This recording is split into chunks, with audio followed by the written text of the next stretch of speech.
कहते हैं कि पुरानी यादों को भुलाना आसान नहीं होता।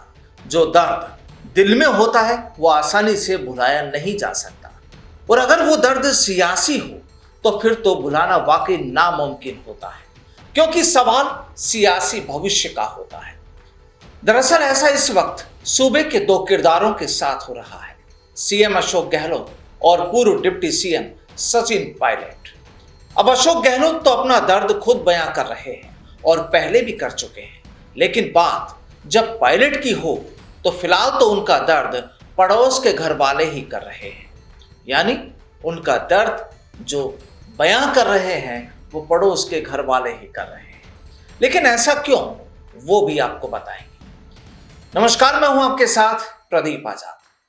कहते हैं कि सियासत की उलट पुलट वाली बयार कब कहां बहने लग जाए कोई नहीं जानता। दरअसल देश में इस वक्त जो तस्वीरें तैयार हो रही है, फिर चाहे वो आम लोगों से जुड़ी हो या फिर सियासत से, वो लोगों के लिए भी वाकई पहेली बन चुकी है और बन रही है। अब देखिए, देश में एक तरफ अग्निपथ पर बवाल तो दूसरी ओर कांग्रेस का राहुल बचाओ कार्यक्रम, और अब महाराष्ट्र की सियासत पर संकट।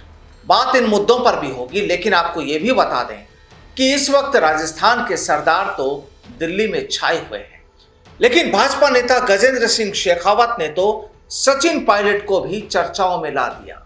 हालांकि उसका जवाब भी पायलट ने दे दिया है, वो बात अलग है। तो कहानी ये कि फिलहाल महाराष्ट्र की राजनीति में इस वक्त सियासी संकट छा गया है और कई विधायकों को गुजरात पहुंचा दिया गया है। सीधी बात कि विधायक बागी हो गए। खैर, हम महाराष्ट्र से आते हैं राजस्थान के मुखिया पर, लेकिन बात महाराष्ट्र की करनी इसलिए जरूरी थी कि इसी मुद्दे का हवाला देते हुए एक बार फिर गहलोत ने अपने पुराने दर्द को याद कर लिया। दरअसल मुख्यमंत्री अशोक गहलोत ने महाराष्ट्र में चल रही सियासी उठापटक के बहाने एक बार फिर सियासी संकट को याद करते हुए बड़ा दावा किया है। गहलोत ने कहा कि राजस्थान में 10-10 करोड़ रुपए तो बढ़ चुके थे, पता नहीं क्या हुआ बाद में। फिर मुझे गर्व है ये कहते हुए कि राजस्थान के हमारे विधायक 34 दिन तक मेरे साथ रहे। अंदर थे, कुछ नहीं मिला, बाहर निकलते ही 10 करोड़ रुपए की ऑफर थी, पहली किस्त, तब भी कोई नहीं गया। अभी राज्यसभा चुनाव के अंदर भी आपने देखा कि तीनों सीटें हम जीते हैं। दरअसल आज दिल्ली में बोले थे सीएम अशोक गहलोत, और गहलोत ने कहा कि पहले मध्य प्रदेश में हुआ, फिर राजस्थान में हुआ, अब महाराष्ट्र में कर रहे हैं। सरकारें गिराने के षड्यंत्र चल रहे हैं, यह लोकतंत्र के लिए शुभ नहीं है। संविधान की धज्जियां उड़ाई जा रही है, लोकतंत्र खतरे में है। ईडी और इनकम टैक्स का मिसयूज हो रहा है। जब न्याय नहीं मिलता है तो आदमी जुडिशरी में जाता है, लेकिन जुडिशरी खुद दबाव में है। अगर वहीं दबाव में हो तो आदमी कहां जाए। यह बहुत खतरनाक खेल हो रहा है। ये फासिस्ट लोग हैं, केवल लोकतंत्र का मुखौटा पहने हुए हैं। इनका लोकतंत्र में कोई यकीन नहीं है, केवल लोकतंत्र का मुखौटा पहनकर राजनीति कर रहे हैं। ये पूरा बयान राजस्थान के मुखिया अशोक गहलोत साहब का। खैर साहब, दर्द है सबका अपना अपना, क्योंकि दूसरी तरफ केंद्रीय मंत्री गजेंद्र सिंह शेखावत ने भी पायलट की दुखती रग पर हाथ रख दिया। दरअसल जुलाई 2020 में राजस्थान में पॉलिटिकल क्राइसिस को लेकर एक बार फिर केंद्रीय मंत्री गजेंद्र सिंह शेखावत और कांग्रेस नेता सचिन पायलट आमने सामने हो गए हैं। गजेंद्र सिंह ने कहा कि उस वक्त सचिन पायलट से चूक हो गई। राजस्थान के विधायक मध्य प्रदेश जैसा फैसला नहीं ले पाए। गजेंद्र सिंह के इस बयान पर सचिन पायलट ने पलटवार किया है। पायलट ने कहा कि चूक तो जनता से हो गई जो आपके झूठे वादों में फंस गई।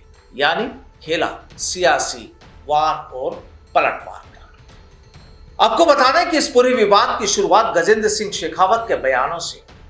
जयपुर के चोमू में एक सभा में शेखावत ने कहा कि राजस्थान में सचिन पायलट से चूक हो गई। यदि साल 2020 में मध्य प्रदेश के विधायकों ने जैसा फैसला किया उसी तरह राजस्थान में हो गया होता तो आज 13 जिले प्यासे नहीं होते और ईस्टर्न कैनाल प्रोजेक्ट पर काम चालू हो चुका होता। उन्होंने कहा कि गहलोत ईआरसीपी पर केवल राजनीतिक फायदे के लिए कुंडली मार कर बैठे हैं। 13 जिलों के प्यासे कंठों को बुझाने के लिए राजस्थान सरकार को प्रोजेक्ट में संशोधन करके भारत सरकार को भेजना है। शेखावत ने कहा कि सरकार संशोधन करके आज भेज दे तो 2 महीने में इस योजना को लागू करवा दूंगा, और अगर ये यानी गहलोत सरकार 2 महीने में नहीं भेजेंगे तो आप 2023 में इनको भेज देना। उसके बाद में अपनी यानी बीजेपी की सरकार आएगी, वो इसको लागू करवा देगी। इन 13 जिलों के लोगों को मैं कहना चाहता हूं कि ये सरकार केवल राजनीति करना चाहती है। यह बयान था केंद्रीय मंत्री गजेंद्र सिंह शेखावत का। तो कुल मिलाकर कहानी पूरी सियासी है, और कुछ ऐसी ही सियासत इस वक्त दिल वालों के शहर दिल्ली में चल रही है। ईडी लगातार राहुल की पेशी करा रही है तो कांग्रेस परेशान है। खुद गहलोत इस वक्त कांग्रेस के पायलट बने हैं। वहीं अग्निपथ पर भी केंद्र सरकार को कोसने में कांग्रेस पीछे है। यानी पूरे देश में अब जिस तरह से मौसम करवट ले रहा है, ठीक उसी तर्ज पर इस वक्त देश की सियासत का मिजाज भी कुछ अलग ही रंग बिखेर रहा है। नमस्कार।